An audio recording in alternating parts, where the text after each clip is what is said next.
was down, but now I'm yeah. 2002 Olympic medalist Ilya Averbuk believes Adelia Petrosyan should be the #1 skater on the Russian team. I believe Petrosyan should continue to be our #1 skater.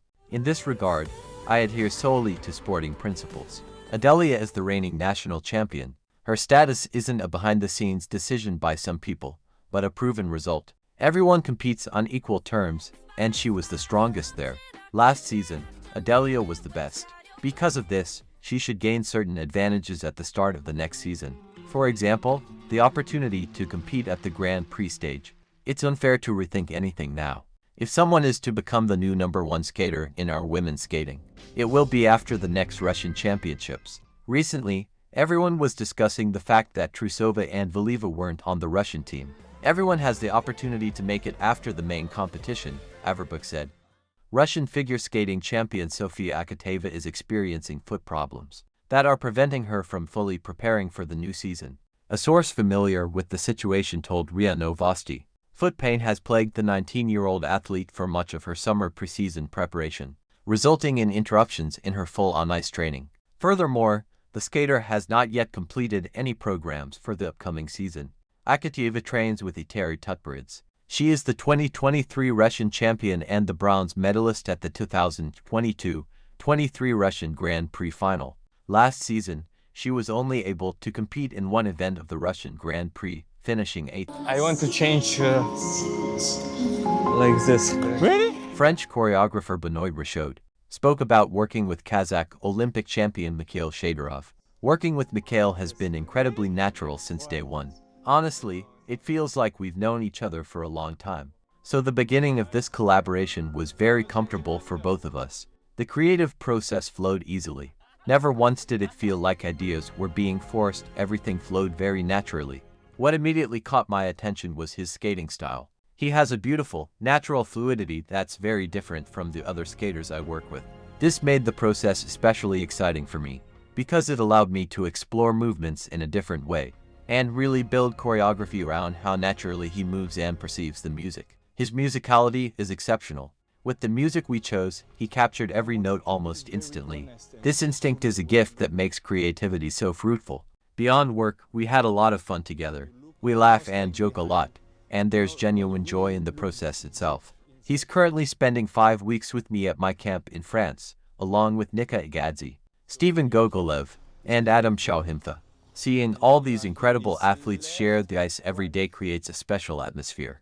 There's incredible energy here, and for me as a choreographer, it's a true privilege to witness and be a part of it, said Richaud.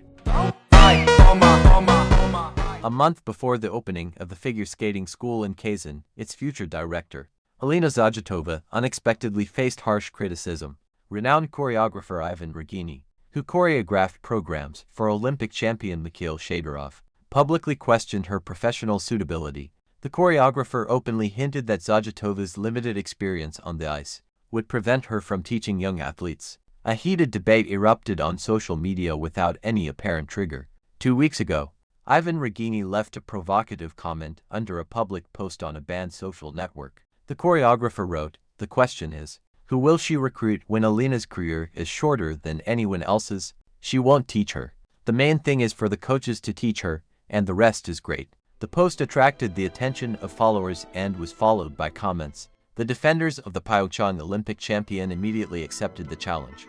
User Nastya called on the choreographer to be objective, emphasizing the athletic value of Zagitova's short but phenomenally brilliant career. "Ivan, you're an athlete and you know perfectly well that only a few reach the pinnacle of Olympus. The fact that Alina was able to win absolutely every junior and senior title in such a short time speaks volumes about her colossal talent, perseverance, and the right coaching foundation.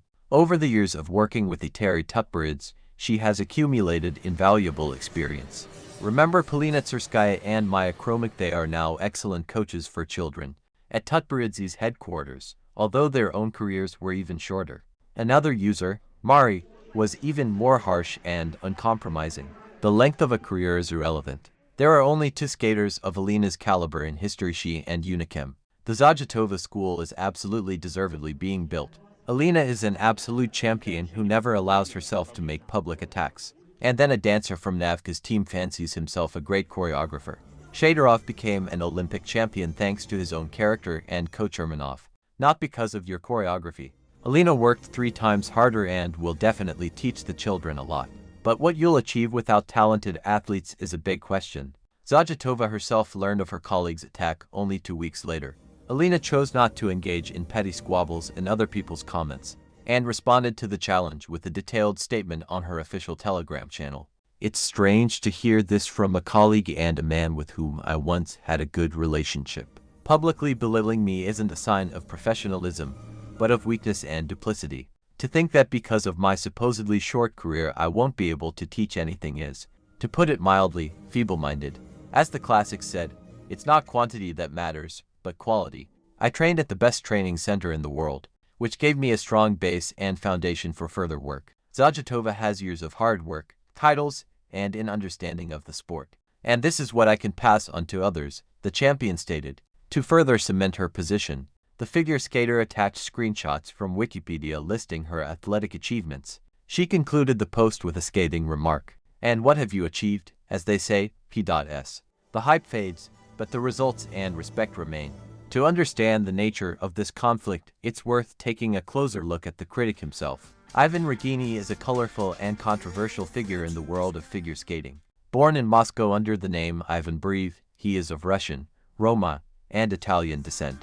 Early in his career, he competed for Russia, twice winning the national junior championship and reaching the junior Grand Prix final. However, Ivan's athletic career was not without its challenges.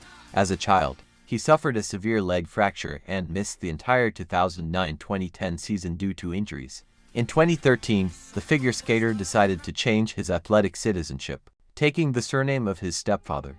Regini also mentioned in some media publications as his mother's maiden name, and began competing under the Italian flag. Under the Italian flag, he won the national championship 4 times in a row. To finance his training in Oberstdorf, Germany, with Michael Huth, Regini demonstrated rare resourcefulness. For 8 years, he played poker professionally, worked as a bartender, and worked part-time as a clothing salesman. During his active career, he managed to change coaches, working with Marina Kudryavtseva, Nikolai Morozov, Oleg Vasiliev, and Svetlana Sokolovskaya. His choreographer was Danil Glekingos, the same choreographer with whom Alina Zagitova won all the world gold medals. Regini's main trump card in the choreography department remains his work on the programs of Mikhail Shaidorov, who became an Olympic champion. Ivan took the opportunity to recall this fact during the online discussion, attempting to formulate his own criteria for professionalism. I worked with someone who is an Olympic champion, mind you, and not as an apprentice, but as a concert host. What determines a choreographer's level? Is it the number of athletes or the ability to teach athletes to be their best and achieve results? I think the level is already quite good, even with Olympic programs. A true choreographer doesn't need a finished project to become elite, Regini stated, clearly defining his status as a master. Regini's emotional attack on Zagitova has deep psychological and professional roots. This hostility may stem from the difference in their sporting histories. Ivan fought his way to success through hard physical labor, bartending, and late-night poker tournaments, never reaching the world's top singles medals. Zagitova, on the other hand, completed the absolute grand slam of figure skating in 2 seasons, becoming a global superstar at a young age. The second factor is a reflection on Tutberidze's system.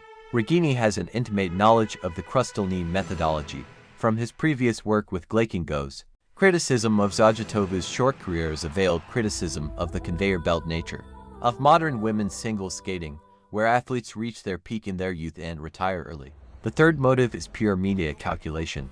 On the eve of the opening of the 1.3 billion ruble Kazan Center, any mention of Zagitova guarantees maximum coverage. Publicly engaging in debate with the most recognizable face of Russian figure skating is a proven way to attract attention. The argument about a young athlete's inability to teach the younger generation falls flat against the realities of the sports industry. The examples of Polina Tsurskaya and Maya Kromik, who successfully work with young skaters, prove that the depth of the acquired foundation and understanding of the mechanics of elements are far more important than decades of coaching experience. Moreover, Regini's doubts about Zagitova's role ignore the actual operating format of the school being created. At the Kazan Figure Skating Center, Alina will primarily serve as general manager, strategist, and key consultant. She is responsible for selecting qualified coaches, attracting sponsors, and formulating a general development strategy. The head of a major sports cluster doesn't necessarily need to spend 8 hours on the ice